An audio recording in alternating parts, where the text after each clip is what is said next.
오늘은 호사카 유지 교수님을 모셨습니다. 교수님 안녕하세요. 네, 안녕하십니까. 네, 오늘은 교수님과 한국과 일본의 사회, 경제적 이슈, 문화적 이슈에 대해서 다뤄보도록 하겠습니다. 교수님 오늘 촬영본이 나가는 이제 내일은 광복절인데요. 네. 79년의 시간이 지났습니다. 수십 년 동안 진실된 역사를 알리기 위해 노력하신 학자로서 좀 감회가 어떠신지요? 예, 79년이 되었는데 요새는 그 역사가 좀 거꾸로 있는 거 아닌가. 그러한 약간 그 걱정할 수밖에 없는 상황이 조금 벌어지고 있어가지고 역사는 발전해야 되는데 안 좋은 것이 그 되풀이될 수도 있기 때문에 네. 역사는 되풀이된다고 하지 않습니까? 네. 그런 것을 그 요새 조금 목격하고 있어가지고 걱정이 됩니다. 일본이나 한국 마찬가지고 세계적으로도 다시 큰 전쟁으로 이어질 가능성이 있는 그러한 국제 정세도 있고 해서요. 네. 아주 밝은 시대는 아닌 것 같아요. 네. 뭔가 좀 역사가 역행하는 것 같다라고 느끼는 네, 거네요. 역행 혹은 그 주기적으로 일어나는 현상이기도 하는데 가면 안 되는 길, 과거의 교훈으로 절대 가면 안 되는 길들이 있었는데 다시 그러한 길로 접어들고 있는 것이 아닌가. 그것을 좀 막아야 될 것인데요. 네. 거기에는 역사적인 지혜라든가 모든 그 지혜가 필요하지 않을까 그렇게 느낍니다. 네. 그래서 교수님 말씀해 주신 것처럼 또 광복절을 맞아서 저희가 또 최근에 일본과 이제 우호 관계를 좀 하려고 노력 중인데 이제 최근에 사도광산 이슈도 있고 해가지고 그 좀 역사 과거를 좀 조명해 보도록 하겠습니다. 예.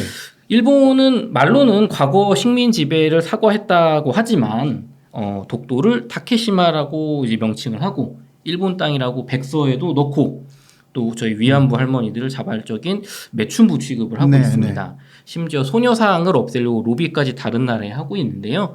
그러니까 우리 한국민 분들은 아니 이렇게 일본은 과거를 반성하고 친하게 지내자고 하면서 왜 이렇게 행동이 좀 다르냐.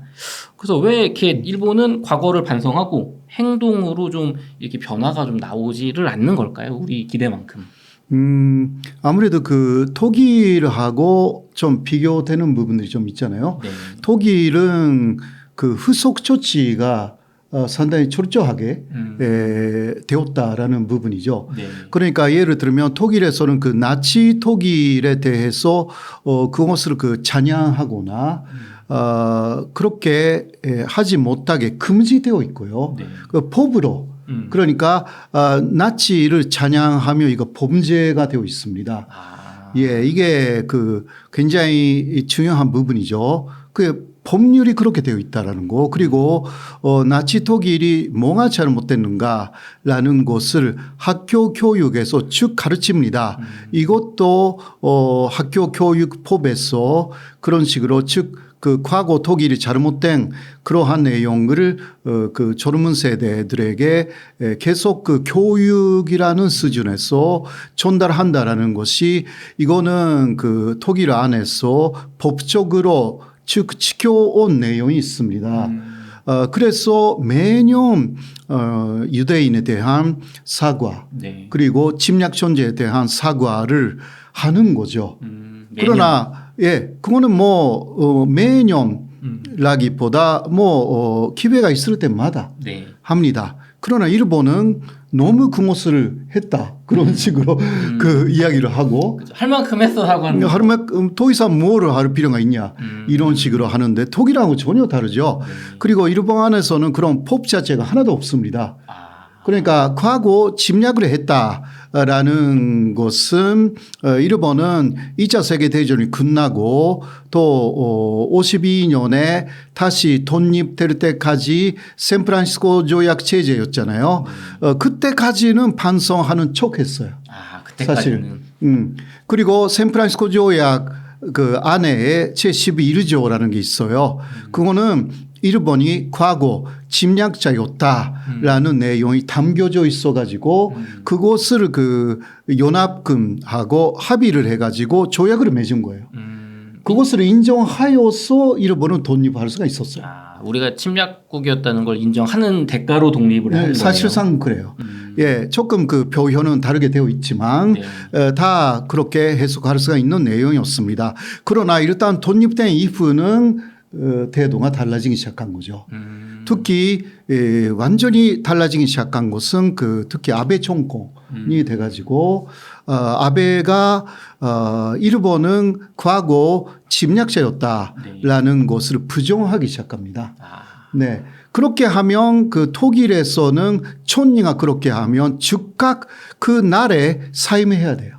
그게 독일의 법이에요. 네. 그러나 일본은 그런 거 없기 때문에 그급하라는 사람들이 다시 과거 일본은 잘못된 게 없다. 과거의 전쟁 자체가 바로 백인 지배였던 아시아를 아시아인에게 돌려준 해방 전쟁이었다라는 프레임으로 만들어 가지고 이제 그게 일본 극우의 논리가 되기 시작했습니다. 그래서 그러한 해방 전쟁을 하면서 위안부 문제라든가 이것도 일본이 잘못된 게 하나도 없고 그 위안부 여성들은 자발적으로 아까 말씀하셨지만 그 모집에 의해서 온 여성들 그러니까 성노예가 아니라 성노동자였을 뿐이다. 그런 식으로 이야기하고 또 강제징용 이것도 그때 조선 사람들 한국 사람들은 일본 극적자 일본인이었기 때문에 그때 징용한 것은 일본인이면 다 대만인도 일본인도 조선인도 다 징용했다. 이거는 법으로 문제가 없는 합법적인 내용이다. 이렇게 주장하고 있어요. 그러니까 사도관산이나 근함도 이거는 그 강제노동이 아니다. 강제노동이라는 말 자체가 국제법으로는 노예노동이라는 뜻이 있기 때문에 그거 절대 쓰지 않습니다. 일본은. 그러니까 일단 노동을 시켰지만 이것은 합법이었다. 이게 일본의 논리가 되어 있어가지고 우리가 보면 노동을 시켰다. 강요했다 하고 강제노동 이거 똑같이 보이니까 그냥 수용한 거예요. 한국은. 그러나 외교부 한국 외교부는 다 알고 있거든요. 그러니까 그런 식으로 해서 일본의 논리에 말려 들어가고 있는 것입니다. 그러니까 강요했다 혹은 그러니까 일본인, 조선인, 대만인 가리지 않고 그때 전쟁 상황이니까 그러니까 합법적으로 강요한 했다. 거다. 근데 이제 실제 교수님 보시 중요한 건 강요하고 강제는 완전 다르다. 완전 다른. 그러니까 강제 노동이라는 말은 영어로 말하면 그 forced labor라고 말합니다. 그 말을 쓰면 국제법적으로 예를 들면 ILO라든가 있잖아요. 거기서는 노예노동이라는 뜻입니다. 그러니까 그것은 그 역사적으로나 현재도 강제노동 바로 노예노동이라는 것은 완전한 불법입니다. 그래서 일본은 그것을 너무나 잘 알고 있기 때문에 그 말을 절대 안 씁니다. 조금 풀어서 그 노동을 강요했다 이런 식으로 하는 거예요. 그 경우는 그러나 그 일본에서는 이어지는 말은 합법이었다. 그래서 뒤에가 이제 가로 열고 합법이었다. 그때는 일본인이었던 거 아니냐. 그리고 또 이 부분도요. 우리가 좀 더 깊이 들어가면 이름만 일본인이었거든요. 예, 이것을 알아야 돼요. 우리가 이름만 일본인이었어요. 국적은 일본 국적으로 주기는 했어요. 그러나 권리는 완전한 일본인으로서의 권리는 안 줬습니다. 이게 핵심이거든요.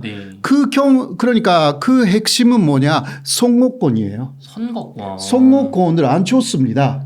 한반도에 있는 조선인들에게는 특히 그 일본 국회에 진출할 수가 있는 그러한 국정을 담당할 수 있는 국회의원을 뽑는 선거 혹은 피선거권 이거 절대 안 줬거든요. 그러니까 완전한 국민이 아니었습니다. 그렇죠. 정말 국민이라서 이 합법적으로 동원을 한 거면 똑같이 권리도 줘야 되는 거잖아요. 그러니까 의무 그것도 생명을 그 앗아갈 수가 있는 의미거든요. 징용이라는 게 그런 것입니다. 그리고 진변도 마찬가지고. 그렇죠. 전쟁터 나가도. 네네네. 그때 그러니까 금방 당신은 진변제를 실시 못했어요. 조선에게는. 그러니까 지원제로 했죠 먼저. 예, 그 일본에서는 진변제이지만 네. 한국에서는 그러한 완전한 큰민이 아니다라는 거 다 일본도 알고 있었기 때문에 당례적으로 했어요. 그 징용에 대해서도 즉각 징용, 일본인들한테는 즉각 1939년부터 징용했는데 못한다. 네. 조선이나 대만에게는. 그러니까 그 말을 좀 바꾸면서 모집 그다음에 관 알성 이거는 조선 존노프에게 맡기는 형식. 근데 마지막에 징용. 이것은 1944년 9월부터인데 이것도 불법이거든요. 네. 왜냐하면 끝까지 권리를 안 줬기 때문에. 그러나 이런 식으로 조금 그 말을 바꿔가면서 사실상 강요인데 처음부터 이게 간제인데 말을만 그냥 바꿨을 뿐이에요. 예. 그래도 그렇게 하면서 당례적으로 완전히 마지막은 징용을 했어요. 네. 그러니까 일본인으로서의 권리가 없는 사람들을 그렇게 동원시키는 것은 그 국제적인 법적 개념으로서는 완전한 불법이에요. 예. 이거 여기까지 우리는 알아야 되는 것입니다. 그러니까 당신은 네. 우리 그러니까 한국 사람들은 일본인이었다. 그러니까 그때는 다 모든 게 합법이었던 거 아니냐라는 그 뉴라이트 한국 안의 뉴라이트 사람들의 주장은 깊은 내용까지 이야기를 하면 문제가 되니까 그 부분을 덮어놓고 이야기하는 그 일본 극우의 논리 그대로입니다. 그렇군요. 이것을 정말 알아야 되는 거예요. 저희가 좀 깊게 제대로 알아야 된다. 네. 그들 일본의 논리를 깨기 위해서는 그들의 논리의 이제 허점을 알아야 된다. 네, 일본은요. 그러니까 특히 한국 안에서도 일본 논리 그 괜찮은 거 아니냐라고 수용하시는 분들은 깊은 부분을 외면하고 있습니다. 혹은 모르고 있습니다. 혹은 알으면서 일본 논리를 그냥 수용하는 것입니다. 알으면서 하는 사람들은 완전한 진리를 빠이고요. 네. 모르는 분들은 그 어쩔 수가 없는데 그 일본이 말하니까 다 옳다. 그렇게 생각하면 절대 안 되고요. 일본이 그 자신들에게 안 좋은 것은 말 안 합니다. 그러니까 조금 깊이 들어가야 돼요. 그러면은 어떻게 보면 일본 정부는 그 진심으로 좀 이 식민 지배를 인정하고 사과하려는 거기까지 마음이 없기 때문에 네네네. 예. 이렇게 좀 차이가 나는 거군요. 그렇죠. 마음이 없기 때문에 깊은 부분은 덮고 그리고 깊은 부분에 있어서는 많은 한국인들이 그렇게 관심이 없다. 그런 식으로 알고 있기 때문에 이번에도요. 사도관사 문제에서 계속 일본에서는 보도가 나왔어요. 그래도 그때는 합법이었다. 일본인들이었기 때문에 이 말이 군함도 때도 나왔고 이번에도 다 보도가 되고 있어요. 그런 한국에서 거기까지 보도를 안 해요. 이것도 제가 이해를 못 하는데 그거는 거기까지 보도해도 한국인들이 무슨 말인지 모르니까 안 한다. 이러한 그 언론 쪽에 잘못된 논리가 있어가지고 그 프로서 설명해야 되는데 그거 안 해. 그 약간 감정적으로 끝내려고 하는 그러한 그 관습적인 게 좀 있어가지고 안타깝다. 일본은 그러한 한국의 관습적인 부분을 100% 활용하고 있는 것입니다. 그렇군요. 말씀해 주신 것처럼 군함도 때도 저희 언론 보도를 보면은 강제 노동과 뭐 강요된 노동 혹은 뭐 약간의 뭐랄까 뭐 강요가 있었다 뭐 그런 걸 역사적으로 알린다 이런 식으로 두루뭉술 넘어가지. 교수님 말씀처럼 이 명칭이 얼마나 이게 차이가 있는지 그런 건 정말 나온 게 없는 것 같아요. 그러니까 군함도 때 이번에 그 사도관사하고 같은 논리였어요. 강제 노동 절대 이 말 쓰지 않겠다. 그러니까 first labor는 빼고 일본에서 제시한 것은 first work예요. 그러니까 일을 하는 것을 강요당했다. 강요된 노동. 네네네네. 노예가 아니라. 그러나 first work, but that is not illegal. 불법이 아니다. 예. 이게 연결되는 거예요. 그러나 아까도 이야기했지만 first labor equal illegal labor예요. 그거는 국제법이에요. 네. 일본은 국제법을 너무나 중요하게 여기는 나라이기 때문에 우리는 법 논리하고 그러한 그 사도관사나 그러한 것은 문화적인 역사적인 것으로 분당해서 이해하려고 하는데 일본은 아닙니다. 법적 논리가 근저에 있어가지고 문화라든가 역사라든가 모두 법적 논리에서 나온 내용 그대로를 적용시키는 게 일본입니다. 한국은 다 완전히 그 따로따로예요. 네, 그래서 교수님 제가 좀 찾아보니까 그 일본의 90년대에 이제 민주당 총리 하토야마 총리 때까지만 해도 그래도 좀 이제 우리를 비롯한 아시아 쪽에 사과 식민지배 사과도 하고 또 우리나라에 오셔서 현충원에 뭐 이렇게 큰절도 하고 뭐 진심으로 좀 사과하는 모습을 보였거든요. 그리고 한동안 그 우리가 싫어하는 야스쿠니 신사 가서 이제 뭐 총리가 가서 이렇게 뭐 공물하고 이런 거 안 했단 말이에요. 그렇죠. 그런데 어느 순간부터 일본은 우리가 그 우리나라를 잔혹하게 식민 통치하고 2차 세계대전 전범이 묻혀 있는 야스쿠니 신사에 가서 막 공물을 보내거나 신사 참배를 하고 있단 말이에요. 그러니까 이렇게 우리나라뿐만 아니라 뭐 중국, 아시아 다 싫어하지 않습니까, 그걸. 근데도 그렇게 총리가 이렇게 좀 참배를 강행하는 좀 이유는 뭘까요?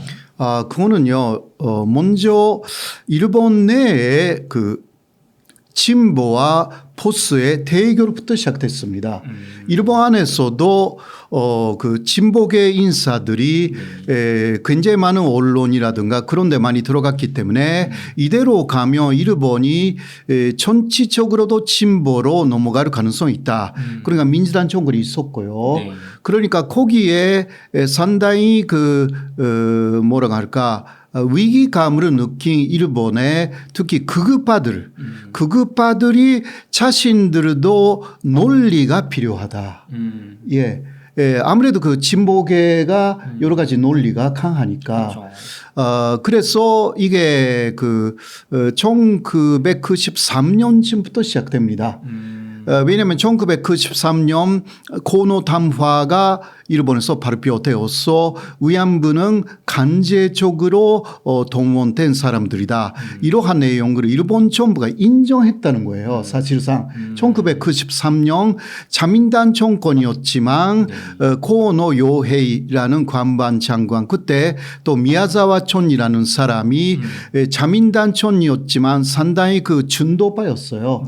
1991년에 한국에서 그 위안부 문제가 불거져 가지고 그때 일본은 위안부 동원을 일본이 했다라는 것을 인정하게 됐습니다. 지금 교수님이 말씀하실 때 강제 동원이라고 하셨잖아요. 그럼 이거는 아까 말씀하신 강요가 아니라 강제. 그러니까 그것을 국제법상 불법인 거예요. 상당히 깊숙이 그 부분은 인정했습니다.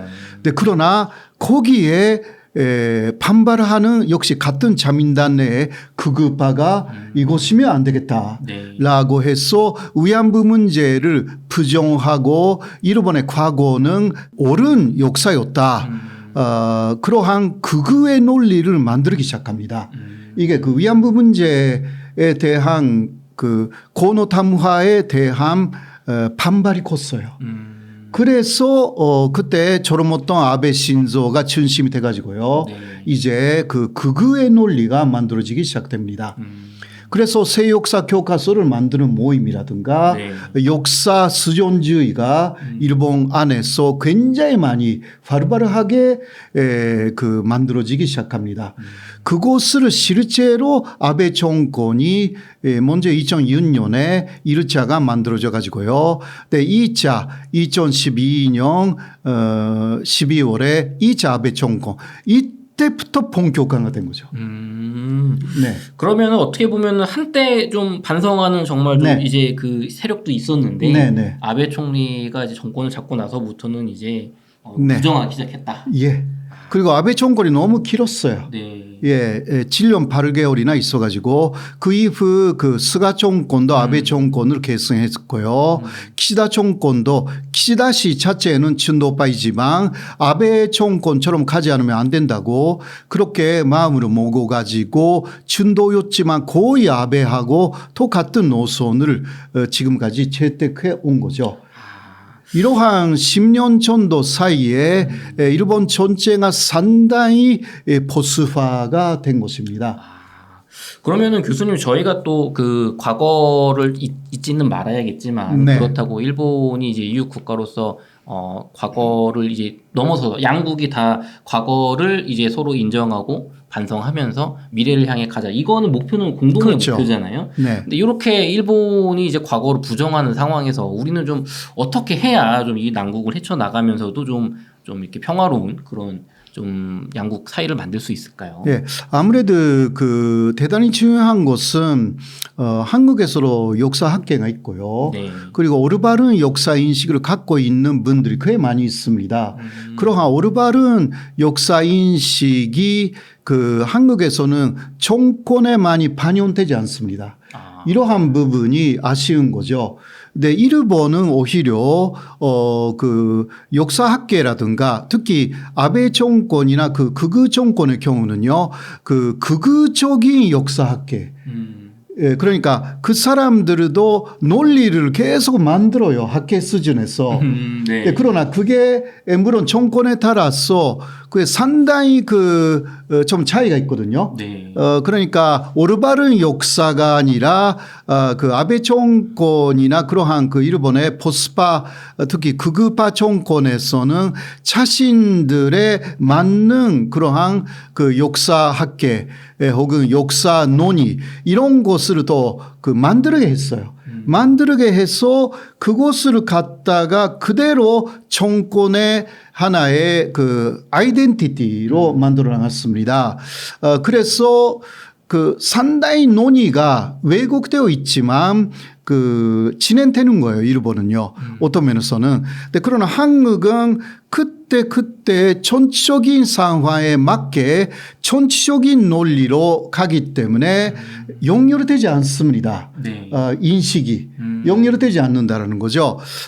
그러니까 앞에 있었던 내용을 자꾸 잊어버리고 새로운 전체적인 이슈에 맞게 뭔가 새로운 논리가 만들어져 가지고 한국에서는 그래서 같은 민주당 같은 또 보수당이라고 해도 또 그때 정권에 따라 또 달라요.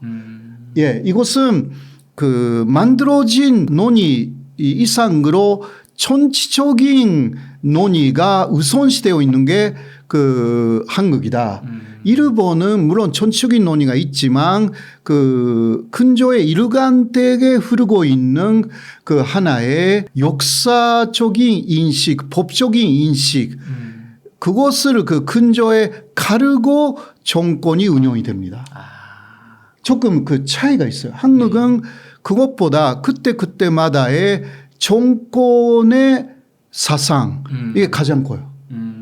그러니까 그 뭐 학계라든가 혹은 논의되어 온 그 뭐 일관된 그 하나의 논리 이게 네. 없어. 그러니까 한국에서는. 일본은 역사 왜곡을 하면서까지도 막 네네네. 강제 노동이 아니고 뭐 강요된 합법적인 노동이다 이런 자기들만의 그런 논리가 있고 그걸 계속 정권이 바뀌어도 계속 가는데 가는 거예요. 그러니까 예를 들면 한국에서는 일제 간접기는 네. 그 불법이잖아요. 그렇죠. 이게 불법이죠. 예 한국의 그 사법적인 논리도 일제 간접기는 불법이거든요. 네. 이건 무효이거든요. 네. 완전 무효이거든요. 그런데 지금 그 뉴라이트 분들은 일제 간접기는 합법이다. 이런 식으로 그 프레임을 완전히 바꿔나가고 있어요. 그러니까 그러한 이야기가 바로 그때는 나라는 없었고 일제 간접기는 네. 우리는 일본인이었던 거 아니냐. 그러면 일제 간접기를 인정하는 말이거든요. 그쵸. 네네네. 그리고 건국절이라고 해서 네. 1948년 8월 15일이 바로 건국이 된 날이다. 네. 이런 식으로 하면 앞에 나라는 없었기 때문에 막 일본이라는 나라밖에 없었다. 네. 그러니까 일본의 모든 논리, 일본의 당시의 법적인 부분이 결국은 인정되는 거거든요. 나라가 없었으니까 일본이 있고 일본이었으니까 뭐 합법적으로 강요된 그러니까요. 노동을 한 거다. 예. 그런 식의 논리. 그리고 또 임시정부는 이거는 뭐 정부가 아니었고 아무것도 아니었다. 그러니까 그러한 임시정부의 후원으로 이루어졌던 굉장히 많은 그 독립운동의 네. 역사가 이제 일본적이 합법이라고 하면 독립운동의 역사는 불법입니다. 그렇죠. 일본 정부, 일본 분들이 하는 그 우리나라 독립운동가 폄하할 때 그냥 테러리스트 아니냐 그러니까. 그 논리잖아요. 그 논리가 합법화되는 것이 공익적을 완전히 인정하는 이거는 뉴라이트 사관이라고 요새 많이 말하지만 바로 그런 것입니다. 그런 것은 왜 그러냐? 왜 거기까지 하느냐? 그거는 한국 내에서도 진일파의 후손하고 그 독립운동가들의 후손들의 눈에 안 보이는 싸움이 계속 있습니다. 그렇지 않습니까?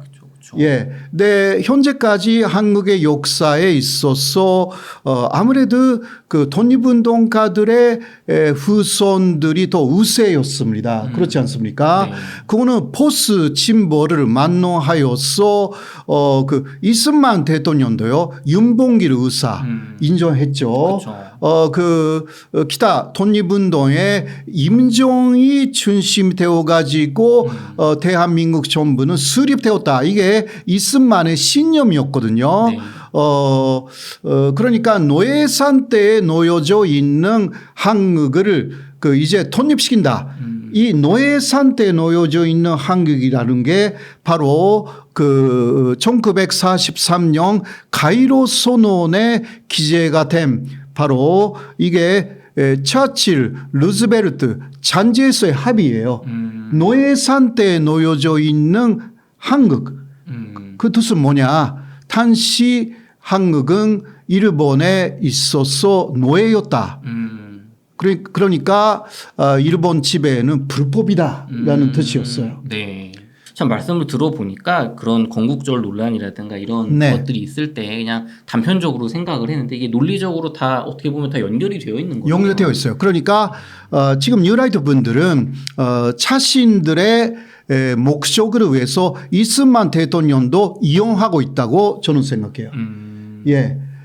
그때 이승만이 사실 그 진일파를 이용했거든요. 네. 예. 그때 진일파라고 해도요, 이승만 정권에서는 오히려 진일파를 굉장히 많이 이용합니다. 규탄하지 않았어요. 왜냐하면 이승만의 말을 믿으면 진일파라고 해도 다 그 중요한 효과를 줬어요. 그때는. 왜냐하면 진일파가 문제가 아니라 공산주의에 대한 이제 투쟁이 그 다음의 세계의 사명이다. 이게 당시에 이승만의 신념이었기 때문에 오히려 진일파들은 조금 그 양심의 가책이 있는 거예요. 과거에 대해서. 네. 그러니까 내 말을 들어라. 이게 그 이승만의 작전이었다고 할 수가 있죠. 예. 그러니까 그때 이승만 정권은 100% 진일파를 활용했습니다. 그러니까 그분들이 지금 이승만을 반대로 이용하려고 하고 있는 거 아닌가. 저는 그렇게 생각해요. 말씀하신 것처럼 그 이승만 대통령이 그 저 우리나라 이제 초대 대통령인데 그 이승만 대통령이 보수 계열의 대통령으로 지금 불리고 있지만 그 이승만 대통령도 우리나라의 그 임시정부에서 이제 대한민국이 법통이 생긴 거고 이 헌법에도 명시했지 않습니까? 그러니까요. 근데 그걸 이제 부정하고 있다. 그렇죠. 네네. 그리고 박정희도 마찬가지예요. 네. 박정희 대통령이 1965년에 한일 기본조약을 일본하고 맺었죠. 네, 그렇죠. 그 제2조를 보면 일제 간접기는 불법으로 되어 있거든요. 그것이 근거가 되어서 한국은 일제 간접기 불법인 거거든요. 네. 네, 그거는 아까 이야기한 그 1943년 가이로 선언. 네. 거기부터 쭉 그 이어지고 있어요. 그렇죠. 이거는 포스 침보를 만농하여서 일제 간접기는 불법이에요. 노예였다는 거예요. 맞습니다. 그러니까 관복회가 8월 15일 이제 그 기념식을 취소한 거잖아요. 37년 만에 처음 있는 일이고요. 그러니까 87년에 독립기념관이 생긴 이래 거기서 쭉 견칙식으로 해왔어요. 네. 근데 이번에 안 하는 게 처음이죠. 참 저희도 몰랐던 일이 많이 있다고 생각이 드는데요. 말씀하신 네. 것처럼 오늘 광복절을 맞아서 진보 보수를 가리지 않고 우리나라가 일본의 그 불법적인 식민 지배를 인정하지 않아 왔던 네네네. 그 우리의 역사와 어떤 그 논리를 다시 한번 공부를 해보는 시간이 됐으면 좋겠습니다.